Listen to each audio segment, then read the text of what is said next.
अगर आप चाहते हैं कि पकौड़े बाहर से खस्ता और अंदर से हल्के और नरम रहें तो ये वीडियो आखिर तक देखें। क्यों ना कि एक छोटी सी टिक पकौड़ों का सारा मज़ा बदल देती है। सबसे पहले हम सब्जियां तैयार करेंगे, जिसके लिए हम एक बॉईल में बारीक कटे हुए आलू, बारीक कटी हुई पालक, 1 से 2 बैंगन बारीक काट कर डालेंगे। ये भी पकौड़ों को खस्ता और नरम करते हैं। ये राज आपको बहुत कम लोग बताएंगे। प्याज को बारीक काट कर डाल देंगे। अब इसमें हम खालिस बेसन डालेंगे। थोड़ा सा बेसन हम बाद में एडजस्ट करने के लिए बचा कर रखेंगे।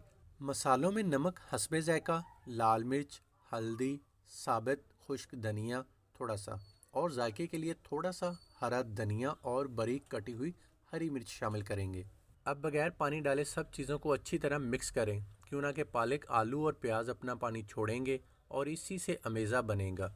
अगर आपको लगे कि बेसन कम है या अमेज़ा पतला हो रहा है तो थोड़ा सा मज़ीद बेसन डाल लें। मैं थोड़ा सा इसमें और बेसन डालूंगा, क्यों ना कि मुझे थोड़ा कम लग रहा है, और इसे भी इसमें हम अच्छी तरह मिक्स करेंगे। आखिर में बस इतना पानी डालें कि अमेज़ा पकौड़े बनाने के काबिल हो जाए। अमेज़ा तैयार होने के बाद इसे 10 मिनट के लिए छोड़ दें। और एक बात, आप पकौड़ों को खस्ता और मज़ेदार बनाने के लिए इसमें अंडे और दही को भी डाल सकते हैं। इससे पकौड़े और भी नरम बनते हैं। अब एक कढ़ाई में घी डालकर तेज़ आंच पर अच्छी तरह गर्म करें। जब घी फुल गर्म हो जाए तो पकौड़ों को हाथ या चम्मच की मदद से डाल दें। पकौड़े डालते ही आंच मीडियम कर दें और इन्हें इसी मीडियम आंच पर सुनहरी होने तक पकाएं।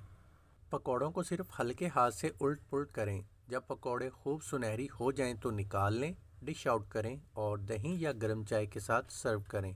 यकीन माने ये पकौड़े बाहर से खस्ता और अंदर से इतने नरम होंगे कि सब पूछेंगे ये कैसे बनाए।